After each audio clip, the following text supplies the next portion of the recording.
Hai, gue Stevie. Hai, gua Ata. Welcome to our YouTube channel. Enjoy! Menasihati anak itu gampang-gampang susah. Kadang-kadang habis kita nasihati belum tentu mereka langsung berubah.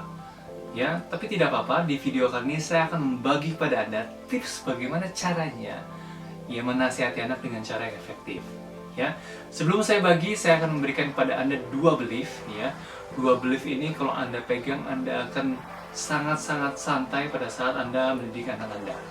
Belief yang pertama adalah bahwa setiap anak pasti berubah. Ya, jadi Anda nggak usah khawatir. Perubahannya itu bisa cepat, bisa lambat, atau menunggu turning point-nya. Ya, jadinya ketika anak dikasih tahu, ada yang langsung cepat, berubah. Ada yang agak lambat, berubah. Tidak apa-apa, ya. Ada yang menunggu entah kapan, entah nanti 5 tahun, 10 tahun lagi baru berubah, nggak apa-apa. Ya, belief yang kedua, bahwasanya setiap kebaikan yang kita tanam, ya, dengan cara yang baik, itu akan berbuah kebaikan. Ya, ini harus kita yakini. Kalau misalkan kita sudah menasihati mereka dengan cara yang baik, kemudian mereka belum berubah, tidak apa-apa. Suatu saat kita akan memetik buahnya, ya. Namanya menanam itu nggak sebentar, Bapak Ibu. Perlu disiram setiap hari, perlu diberi pupuk. Jadinya keep these two belief in your mind. Jadinya tetap menjaga, ya, dua keyakinan ini di dalam hati Anda. So, ini dia bagaimana caranya menasihati anak dengan cara yang efektif. Cara yang pertama adalah dengan cara membangun situasi yang kondusif. Membangun situasi yang kondusif ini seperti apa sih? Ya, salah satunya adalah dengan menyamakan gelombang frekuensi otak. Gelombang seperti apa sih yang kondusif? Gelombang seperti apa sih yang nggak kondusif? Ya. Nah, gelombang otak yang kita ketahui itu ada 5. Yang pertama adalah gelombang alfa, kemudian gelombang beta, gelombang theta, gelombang delta, dan gelombang gamma. Ya, kita hanya mempelajari 3 saja, alfa, beta, dan theta. Nah, alfa itu yang seperti apa sih? Alfa itu adalah kondisi di mana anak-anak sedang rileks. Rileks itu berbeda.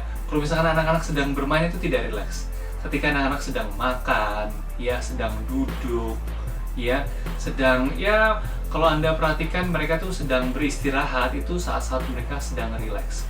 Ya, pada saat inilah anak-anak itu siap untuk diberikan masukan, siap untuk diberikan pembelajaran, ya, karena pada saat ini tubuh kita memproduksi hormon serotonin dan endorfin. Itu sangat baik pada saat anak untuk belajar. Kemudian yang kedua itu ada gelombang beta. Ya, gelombang beta ini kebalikannya. Gelombang beta ini adalah gelombang ketika anak tuh sedang tidak dalam keadaan rileks, dalam keadaan tegang, ya, dalam keadaan emosi, keadaan marah, ya, keadaan waspada. Ini gelombang beta yang akan muncul. Gelombang beta itu akan menghadirkan hormon kortisol yang akan membuat dirinya itu cemas. Nah, pada saat ini adalah saat-saat yang tidak kondusif pada saat Anda menasihati anak Anda. Ya, contohnya ketika Anda lagi kesel sama anak Anda, kemudian Anda nasihati dengan nada yang keras membuat mereka kesal, itu tidak akan masuk, Bapak Ibu. Ya, otaknya itu akan menolak. Beda lagi, ada satu lagi gelombang, yaitu gelombang theta. Nah, kalau gelombang theta ini adalah gelombang ketika anak Anda itu udah setengah ngantuk, udah separuh ingin tidur gitu ya. Ya, makanya sangat baik ketika anak kita pengen tidur gitu ya, kita ceritakan cerita-cerita yang inspiratif, kisah nyata gitu ya. Kemudian kita nasihati mereka secara lecturing, secara real. Misalkan kita cerita mereka tentang kisah-kisah Rasulullah, kisah sahabat Nabi, kemudian kita ceritakan mereka tentang kisah Jeff Bezos atau Bill Gates dan sebagainya. Ini bisa membuat mereka terinspirasi, ya. Kemudian kita juga bisa langsung menasihati mereka secara verbal, misalkan, nah, jadi anak yang baik ya, yang nurut sama orang tua, ya, dan sebagainya. Kondisi alfa dan kondisi theta ini adalah kondisi-kondisi di mana kita bisa langsung berbicara dengan alam bawah sadar mereka. Jadi kita bisa langsung menanam hal-hal positif di alam bawah sadar mereka. Ya, jadinya kita mengharapkan dengan perubahan dari alam bawah sadar mereka ini bisa merubah mereka secara perilaku. Seperti saya bilang tadi, perubahan itu bisa cepat, bisa lambat, bisa nanti tunggu turning point-nya. Tapi kita yakini bahwa apa yang kita tanam di alam bawah sadarnya itu akan berbuah suatu kebaikan sesuai apa yang kita tanam. Itu dia tips yang pertama, yaitu membangun kondisi kondusif pada saat Anda menasihati anak. Yang kedua adalah membangun keakraban. Caranya gimana? Ya, caranya adalah dengan bermain permainan yang mereka mainkan. Bagaimana kita membangun keakraban dengan memainkan permainan yang mereka mainkan ini bisa membuat nasihat-nasihat itu tuh efektif. Ya, saya sering banget kalau misalkan saya mengajar itu saya selipi dengan sesi-sesi bermain. Ya, permainan-permainan yang mereka sukai. Tentu ini kalau misalkan ada waktu-waktu khusus ya, maksudnya waktu-waktu luang, waktu-waktu berlebih, saya akan bermain permainan mereka. Entah itu bermain Mobile Legends 5 menit saja, atau bermain apapun itu, Instagram, atau bermain TikTok dan sebagainya. Dengan begitu saya bisa memasukkan nilai-nilai positif pada saat saya bermain. Ya, karena ternyata di balik games itu ada banyak nilai positifnya yang bisa kita tanamkan pada mereka. Pada saat itu juga keakraban kita muncul, ya, namanya juga orang akrab, ya, kita sama teman kita gitu ya. Kalau misalkan teman kita bilang sesuatu yang menurut dia baik, dan ketika kita butuh teman kita, kemudian teman kita itu menasihati kita kan pasti akan kurang lebih mendengarkan mereka, ya, dan mempertimbangkan apa yang mereka bicarakan. Sama ketika kita mau keakraban dengan anak kita, ya, anak kita akan mempertimbangkan apa yang kita bicarakan, ya. Minimal apa yang kita katakan itu bisa memprovokasi saja, membuat dia berpikir saja, itu sudah merupakan langkah maju. Ya, dia misalkan main Mobile Legends, kamu kalau main Mobile Legends itu harus bisa nyatu sama tim gitu ya. Kamu harus bisa melihat kondisi tim gitu ya. Hal itu saja membuat mereka tuh bisa terbawa di kehidupan nyata. Atau ketika misalkan bermain sepak bola gitu ya, ayo, come on guys, jangan nyerah guys, come on, ayo kamu jangan nyerah.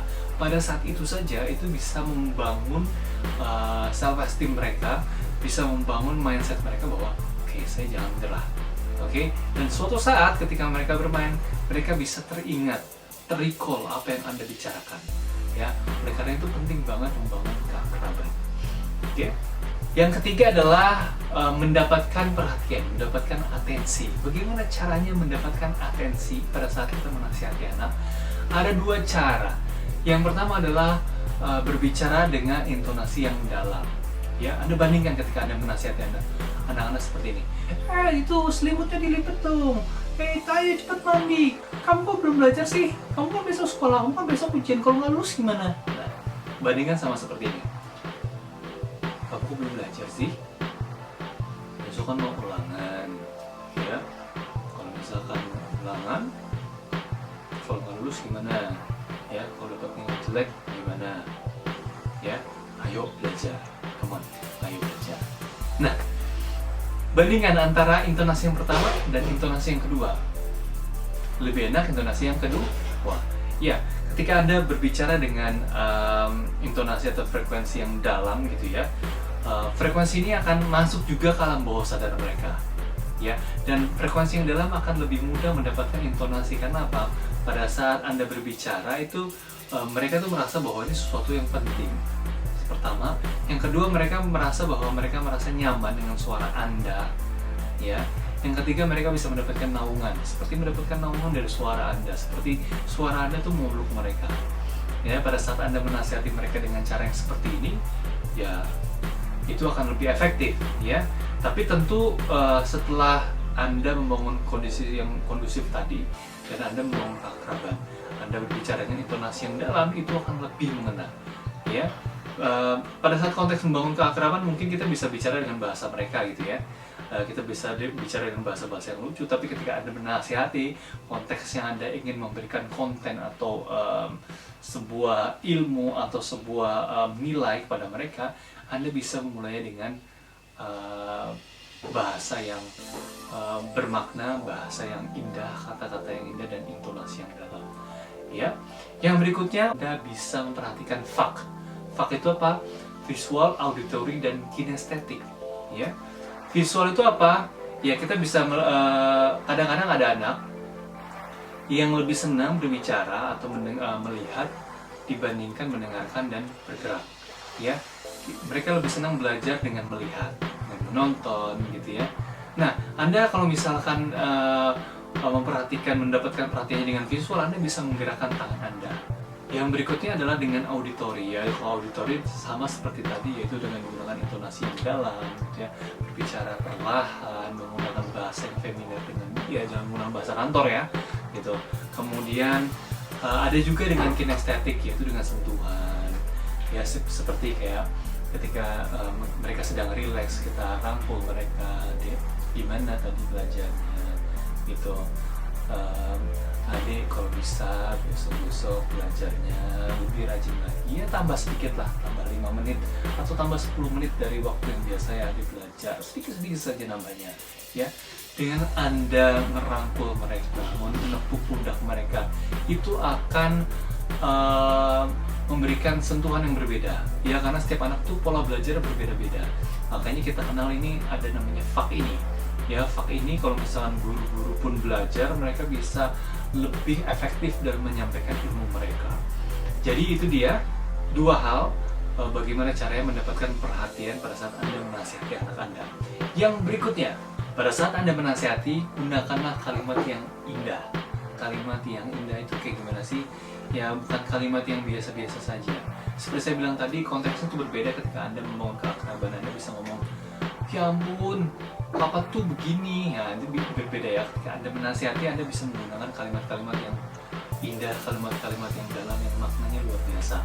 Contoh misalkan, adik kan sudah sekolah, sudah belajar, tadi sudah mengaji, misalkan sudah membaca banyak hal. Ya jangan lupa adik praktekkan, karena apa?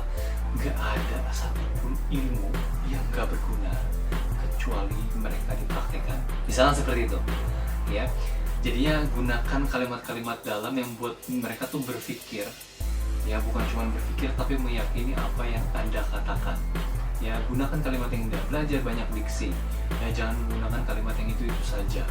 Ya oleh karena itu ya diwajibkan juga bagi orang tua untuk banyak belajar bahasa, menonton YouTube saya. Ya salah satunya seperti itu.